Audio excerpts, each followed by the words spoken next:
De novo, muito bom dia a todos. Bom dia. Bom dia também a quem nos assiste e acompanha pelas mídias digitais. Como é gostoso, né, esse encontro nosso todos os domingos, já é o nosso segundo trabalho desse domingo. É muito bom, é muito gostoso estarmos aqui reunidos, que na verdade é em nome de Jesus, né? Que toda a equipe espiritual, pelo Dr. Bezerra de Menezes e o professor Eurípides Barçanufo, já estão aqui no salão, né? Vocês sabem que muito antes de vocês chegarem aqui no salão, eles já estão preparando, deixando tudo montado aqui do plano espiritual, né? A gente não vê, mas são equipamentos, são medicamentos que eles trazem e montam aqui das mais variadas equipes médicas, tá? De todos os setores. Então tem enfermeiros, enfermeiras, equipes médicas que já estão aqui distribuindo tudo por nós, tá bem? Então por isso que é muito importante. É importantíssimo essa nossa concentração mental nesse trabalho que aqui é realizado, tá bem? Fiquem à vontade, pensem em Jesus, que tudo vai se resolvendo da melhor maneira possível, tá bem? Vamos aos nossos avisos e recados. Antes, tem alguém pela primeira vez aqui na nossa casa, nesse trabalho? Olha, temos aqui um senhor aqui, seja bem-vindo, viu? Que a casa acolhe o senhor, a família, todos nós, com muito, muito amor, tá? Pense sempre em Jesus, assim como todos nós, coloque em seus pensamentos os seus pedidos, que a coisa vem, não vai vir assim de um dia para o outro, de uma hora para outra. Tudo tem o seu tempo certo, tá bem? Se tiver alguma dúvida, algum questionamento, quiser perguntar alguma coisa para a equipe, fiquem à vontade, tá bem? Desliguem seus aparelhos celulares. Por favor, façamos isso agora, antes do início dos nossos trabalhos.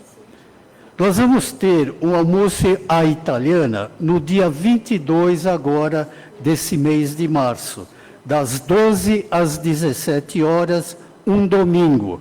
Vai ter música ao vivo, bingo, a presença do público em geral, juntamente com todos os trabalhadores da casa, um momento de descontração, um momento alegre. Vai ser no Buffet Prince, que fica na rua Ulisses Cruz, número 800, aqui no Tatuapé. Ulisses Cruz é uma rua que fica ali, passando a Celso Garcia e a Salim Maluf, para quem vai descendo a Maluf do lado direito, aquela região ali, bem em frente a Celso Garcia.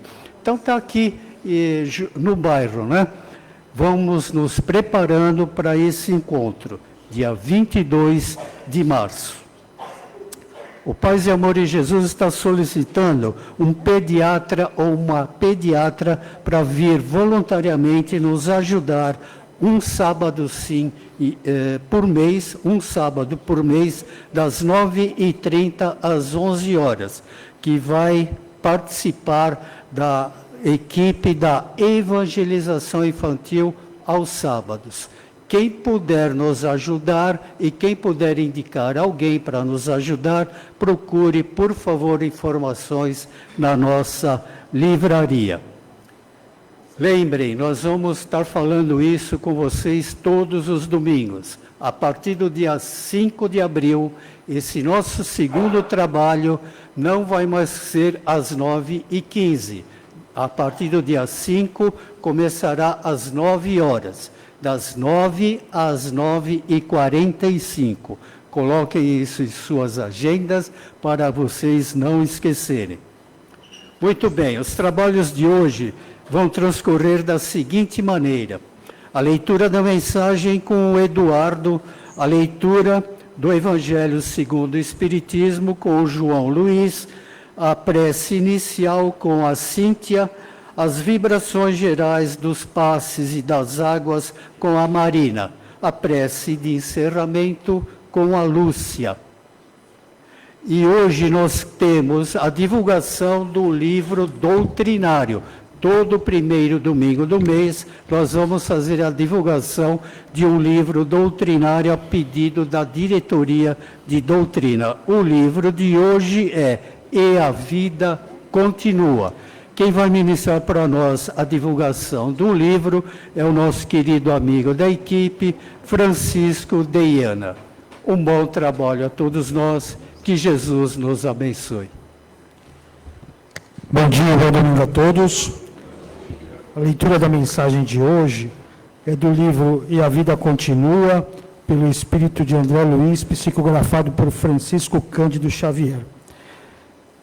Capítulo 23. Irmãos da terra, em meio às vicissitudes da experiência humana, aprendei a tolerar e perdoar. Por mais se vos fira, ou calunie, injurie, ou amaldiçoe, ouvidai o mal, fazendo o bem. Quando sentirdes a tentação de revidar, lembrai-vos daquele que nos concitou a amar os inimigos e orar pelos que nos perseguem e caluniam. Recordai o Cristo de Deus, preferindo ser condenado a condenar, porque, em verdade, quantos praticam o mal não sabem o que fazem. Concedei-vos de que as leis da morte não excetuam ninguém, e não vos esqueçais de que, no dia do vosso grande adeus, aos que ficarem na instância das provas, somente pela bênção da paz e do amor na consciência tranquila é que podereis alcançar a suspirada libertação. Bom dia. Capítulo 10. Bem-aventurado os misericordiosos. Item 9 e 11. Não julgueis, pois para não seres julgados, porque com o juízo que julgardes os outros, sereis julgados. E com a medida com que medirdes, vós medirão também a vós. Por que vês tu, pois, o argueiro no olho do teu irmão, e não vês a trave no teu olho? Ou como dizes ao teu irmão, deixa-me tirar-te do teu olho o argueiro, quando tens no teu uma trave. Mateus, que assim seja. Que assim seja. E agora convido a todos a silenciar o coração, a silenciar a mente, deixar as preocupações e os pensamentos que não são pertinentes a esse nosso momento de banquete espiritual, afastados de nós, pelo menos para a gente poder se concentrar nessa tarefa de vibrações, de reflexão. E assim, harmonizados, vamos elevar ainda mais o nosso pensamento a Deus, pedindo a Deus, a Jesus, às equipes espirituais que dirigem e amparam esta casa, para que nós possamos nos harmonizar, possamos refletir e receber todo o amor que foi preparado para nós, desde mais cedo, que já está sendo tudo isso preparado. Que possamos, nesse momento, ouvir com os olhos, ouvir com os ouvidos do corpo e com os ouvidos da alma, toda a palestra que vai ser ministrada pelo nosso querido Francisco, e que esses ensinamentos possam calar fundo no nosso coração, servindo de reflexões e servindo de diretrizes para nossas vidas. Que tenhamos toda uma boa assistência, que assim seja, graças a Deus. Muito bom dia. Grande satisfação estarmos novamente aqui, dessa vez para nós falarmos sobre o livro do mês de março, que, como já foi antecipado, é o livro E a Vida Continua. É do Espírito André Luiz, que foi psicografado pelo Chico Xavier. A primeira edição desse livro foi publicada em 1968. E a edição que se encontra à venda na nossa livraria é da 17ª impressão da 35ª edição. Ele possui 26 capítulos, desenvolvidos em 264 páginas. Desde a primeira edição, lá em 1968, até o presente momento, segundo informações da Federação Espírita Brasileira em Brasília, já foram publicados cerca de 530 mil exemplares desta obra. E a vida continua. Foi psicografada por Chico Xavier nos últimos meses de 1967 e primeiros meses de 1968, sendo aí na tela nós temos a capa da primeira edição, né? Ele é o 13º e último livro da série A Vida no Mundo Espiritual, que se iniciou, como nós todos sabemos, com o livro Nosso Lar, em 1943. Em 2012, o livro foi adaptado para o cinema, com o título homônimo, ou seja, A Vida Continua, estrelado, dentre outros, pelo ator Lima Duarte, que interpreta o instrutor Ribas, que é um personagem importante na obra, como nós vamos ver adiante. No filme, a história foi trazida para a época próxima, atual, pelo seu diretor utilizado de licença dramática, que é comum nessas situações, né, quando o trabalho é feito com base numa determinada obra. Ele fez alterações e mudou alguns trechos. Entretanto, considerando a duração do filme, cerca de 1h35, nós podemos considerar que ele faz uma bela leitura da obra do André Luiz, mantendo-se fiel à narrativa central da trama. Esse filme certamente não foi tão visto. Alguém aqui já assistiu esse filme? Ok, e agora? E o Nosso Lar, o filme Nosso Lar, quem assistiu? É natural que seja assim, até porque esse livro, ele não é dos livros mais conhecidos do André Luiz. E, também, como sabemos, o Nosso Lar e Os Mensageiros juntos, eles foram publicados cerca de 3 milhões de exemplares. Então é natural que esse filme tenha sido menos visto.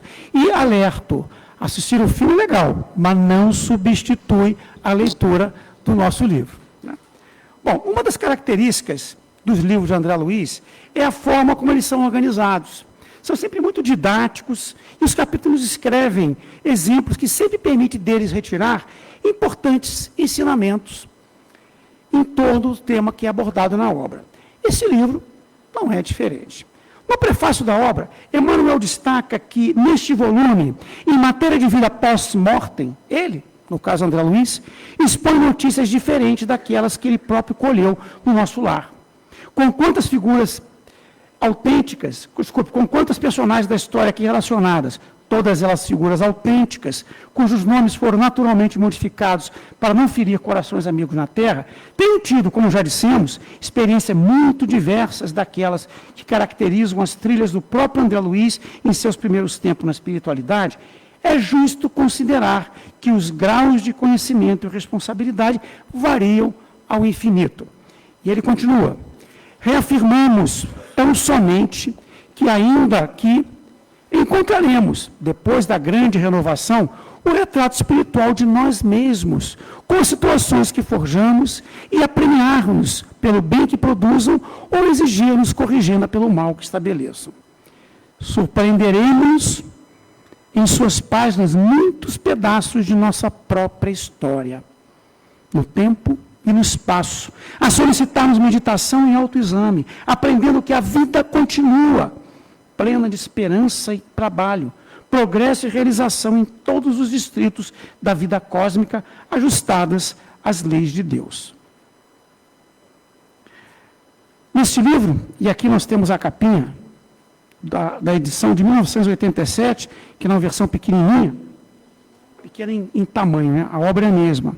O André Luiz, ele usa uma técnica diferente da que ele utilizou nos livros anteriores da série, em que ele sempre estagiava em setores específicos de colônias espirituais, acompanhando instrutores e trazendo esclarecimentos sobre situações e aspectos associados ao propósito da obra. Lembram? Ele sempre aproveitava um período de folga em alguma atividade que ele fazia e ia estagiar numa colônia específica para nos trazer algumas importantes revelações. Foi assim a partir do segundo livro da série, né? Mensageiro, que o primeiro ele se apresenta e apresenta a realidade do mundo espiritual.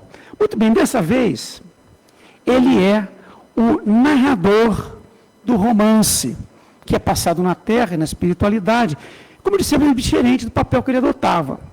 Ele é um narrador clássico do gênero romance, trazendo suas próprias observações em apenas 3 ocasiões no livro.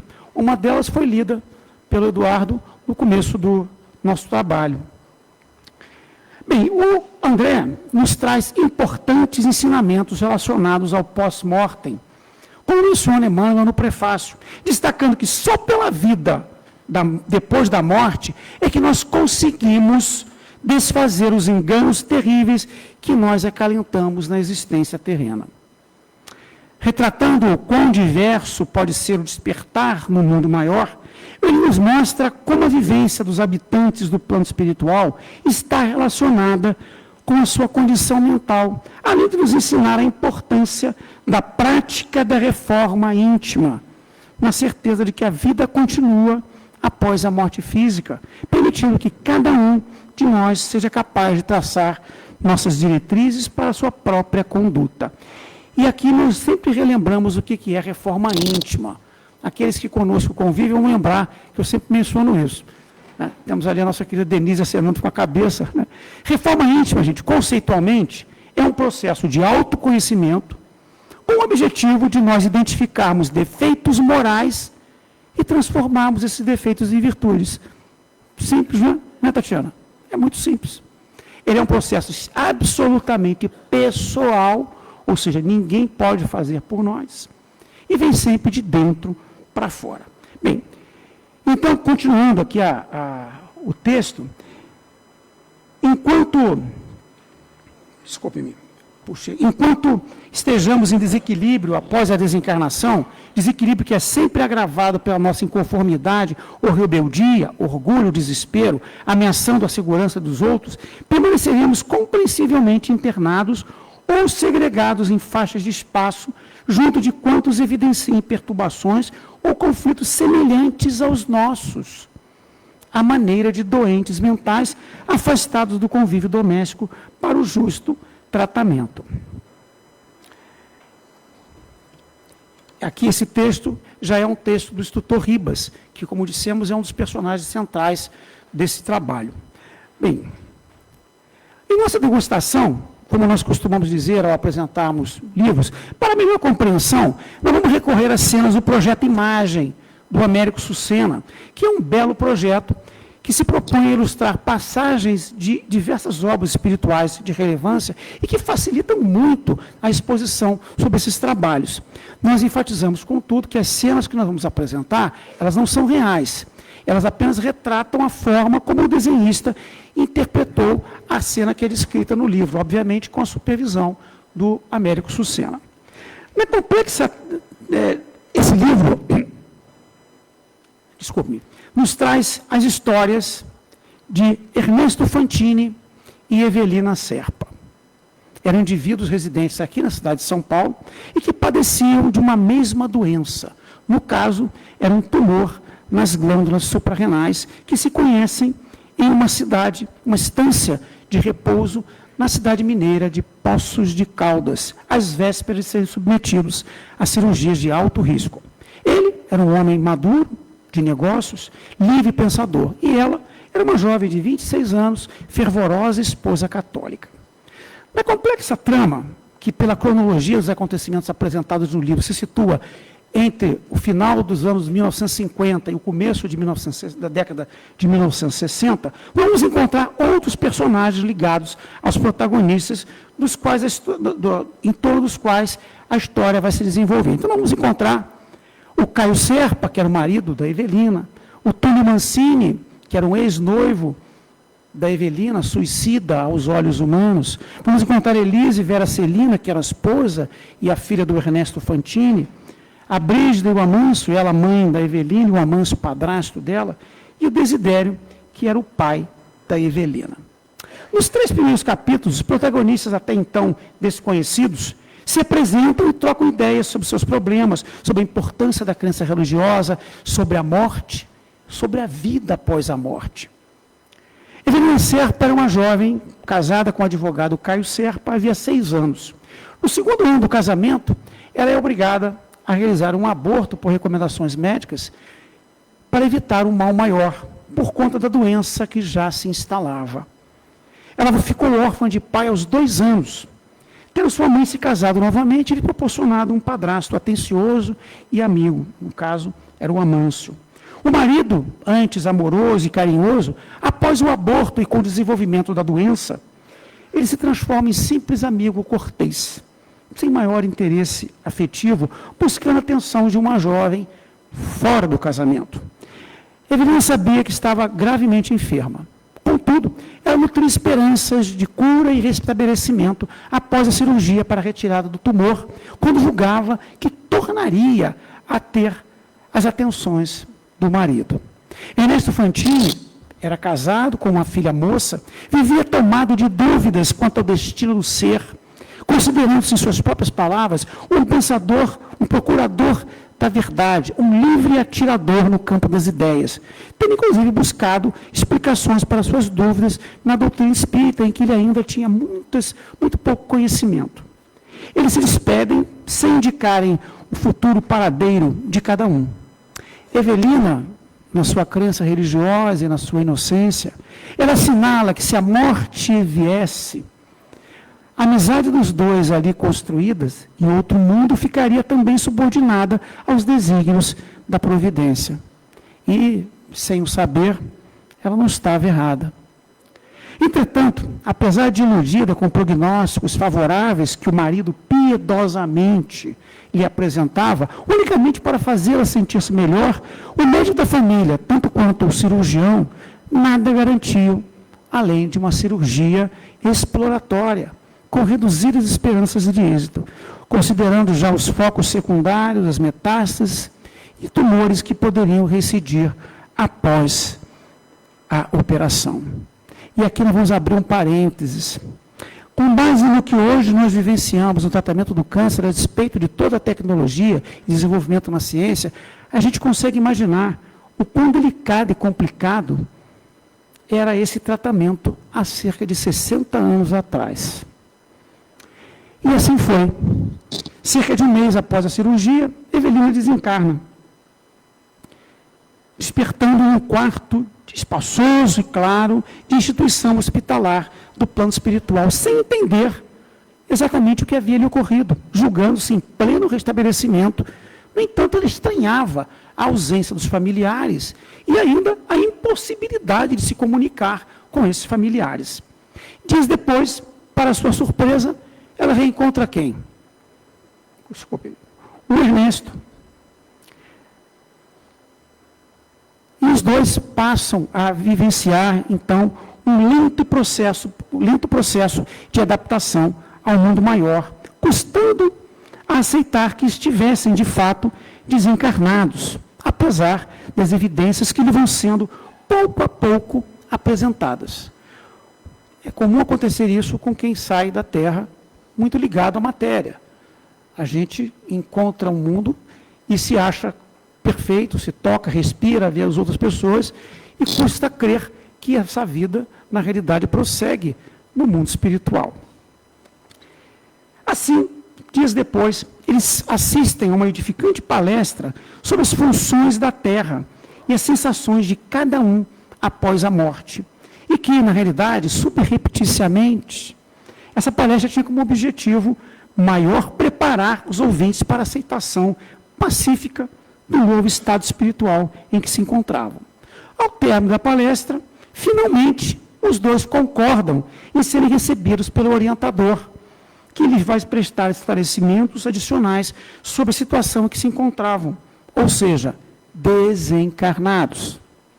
Eles são encaminhados, então, ao Instituto de Proteção Espiritual da colônia onde eles se encontravam e são apresentados ao instrutor Ribas para realizarem uma avaliação dos seus quadros psíquicos e serem apresentados a propostas de tratamento dali por diante. Evelina discorre sobre sua malfadada relação com o ex-noivo, Túlio Mancini, que culminou no suicídio do rapaz. Suicídio esse pelo qual ela se julgava culpada, devido à leviandade com que tratou a relação afetiva entre ela, Túlio, e aquele que viria a ser seu marido, Caio Serpa. Já o Ernesto revela a razão de imenso remorso que ele vivenciava por ter tirado a vida de um amigo durante uma caçada, com vistas a equivocadamente proteger o seu casamento. E esse assassinato foi ocultado como sendo um acidente, supostamente um acidente. Bem, a partir desse momento, inicia uma grande jornada de estudo e trabalho que os levaria efetivamente a encontrar respostas para suas dúvidas e acalanto para os seus sofrimentos, assim como para todos aqueles que a eles estavam ligados. Isso levaria também a receber orientações sobre o que deveria ser feito dali por diante para reparar as faltas e recuperar o tempo perdido no rumo da evolução espiritual. Após algum tempo de estudo, são engajados em grupo de trabalho que periodicamente visitava regiões que eram habitadas por irmãos em profundo desequilíbrio e perturbação. Assim, liderados pelo irmão Cláudio, eles realizam a primeira visita a território sombrio próximo à colônia onde eles estavam, onde perturbadas entidades vagavam. Um território esse, cujas características refletiam a projeção mental dos seus habitantes. E aqui nós temos uma pergunta recorrente. Por que Deus permite a formação desses quistos gigantescos de perturbação e desordem? O irmão Cláudio traz a resposta, esclarecendo que sempre que essa pergunta era feita, os mentores davam sempre a mesma resposta. Que a providência divina não interfere no campo da inteligência corrompida pelo mal, porque o Criador exige, sejam as criaturas deixadas livres para escolherem o caminho de evolução que melhor lhes pareça, seja uma avenida de estrelas ou uma vereda de lama. Deus quer que todos os seus filhos tenham a própria individualidade, creiam nele como possam, conservem as inclinações e gostos mais afins com o seu modo de ser, trabalhem como e quanto desejem e habitem onde quiserem. No entanto, somente exige com rigor que a justiça seja cumprida e respeitada, conforme registrado no Evangelho de Mateus, que diz: a cada um será dado segundo as suas obras. Ou seja, em outras palavras, todos nós receberemos das leis da vida o que fizermos, pelo que fizermos, quanto fizermos e como fizermos. Nessa mesma jornada, eles também recebem importantes esclarecimentos sobre as cassações que nós recebemos ao reencarnarmos, como medida terapêutica necessária ao reajuste. Essas cassações são cuidadosamente planejadas antes de retornarmos à matéria, muitas vezes com a anuência do espírito reencarnante, seja pela escolha do ambiente doméstico em desacordo com seus ideais. E aí relembramos, família não é acidente da espiritualidade. Todos nós nascemos na família que temos que nascer para nós evoluirmos, para nós sanarmos as nossas dívidas, sanarmos os nossos comprometimentos. Ou ainda, na formação do corpo, de que farão uso, corpo esse que muitas vezes desejam que seja bloqueado em determinadas funções, como uma prudente prevenção contra as tendências inferiores, que poderiam lhe facilitar a queda. Assim, meus queridos, nós podemos entender as más formações físicas, as debilidades mentais, a pobreza ou a riqueza, as dificuldades sociais, os problemas familiares, as discriminações, e podemos estender para uma longa lista aqui. Cassações. Lembrem-se disso. A equipe desce até o lar de um casal que administrava um posto avançado na fronteira da região umbralina. Após singela aula e atendimento assistencial a entidades desejosas de socorro, a equipe se depara com um grupo de espíritos zombeteiros e revoltados, que são contidos pelo irmão Cláudio, na cena descrita pelo desenhista na tela. Dentre eles, destaca-se um que grita pelo nome de Evelina. Era Túlio, o ex-noivo suicida. A partir desse ponto, com o resgate de Túlia e visitas aos familiares que deixaram na crosta terrestre, começam a ser revelados os intrincados e surpreendentes laços que uniam os protagonistas e os demais personagens, que, conforme o instrutor Ribas, formavam uma equipe de corações comprometidos uns com os outros perante as leis de Deus havia muitos séculos, aos quais outros ainda se reuniriam com o tempo, além daqueles que nós apresentamos aqui.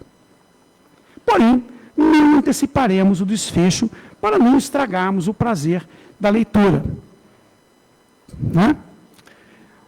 Podemos antecipar que a trama é bastante complexa e surpreendente. Mas podemos dizer, todavia, quanto ao Ernesto e à Evelina, que ambos seriam os guias espirituais coordenadores de todas as ações necessárias, desde os reajustes iniciais, prevendo as futuras encarnações, até o equilíbrio final de todo o grupo, sempre fundamentados em quê? No amor.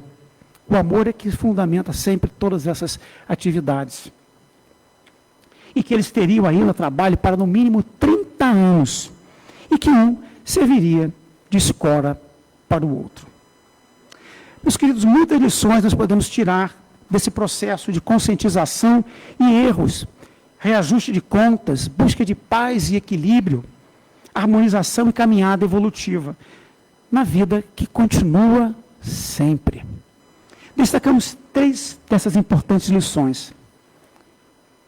Que diante dos irmãos enfermos e enlouquecidos espiritualmente, deve se manifestar piedade, da mesma forma que dispensamos aos acidentados dos desastres materiais que ocasionam o desencarne, já que os mutilados do espírito não são diferentes dos mutilados do corpo.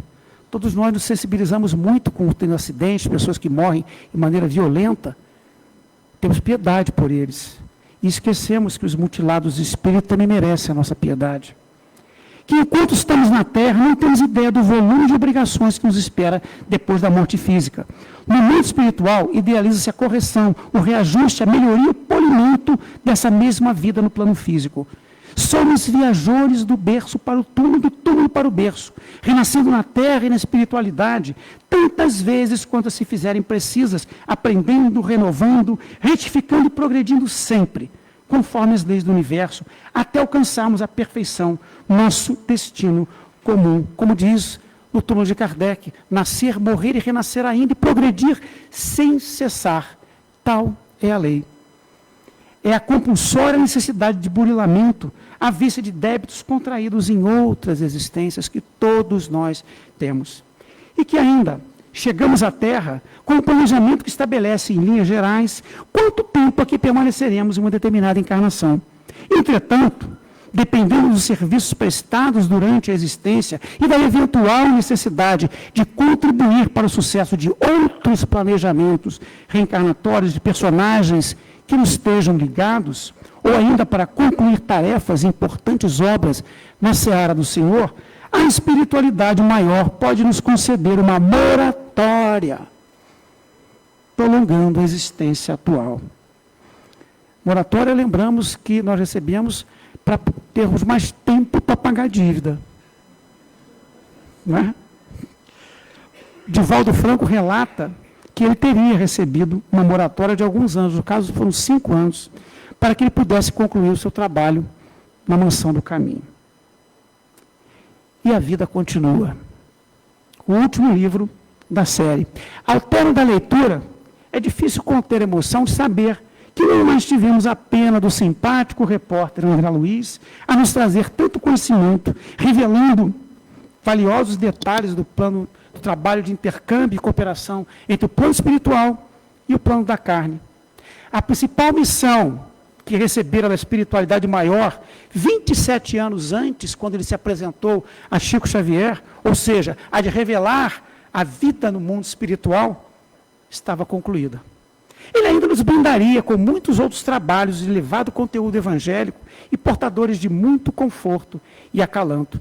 Aqui citamos apenas um deles, o livro Sinal Verde, publicado em 1971. Porém, nenhum deles, e aqui ousamos afirmar, teria a mesma grandeza espiritual dos livros da série A Vida no Mundo Espiritual. O título da obra não poderia ser mais significativo, conforme as palavras finais de André Luiz, que diz: a sabedoria do universo confirma a perpetuidade da misericórdia de Deus na vida que em toda parte continua sempre mais bela, plena de grandeza, a santificar-se pelo trabalho e a inundar-se de luz. Nós esperamos que a nossa degustação tenha sido suficiente para passar as principais mensagens dessa magnífica obra, despertando o interesse para a sua completa leitura. E se tivermos saúde de luz, paz e amor em Jesus.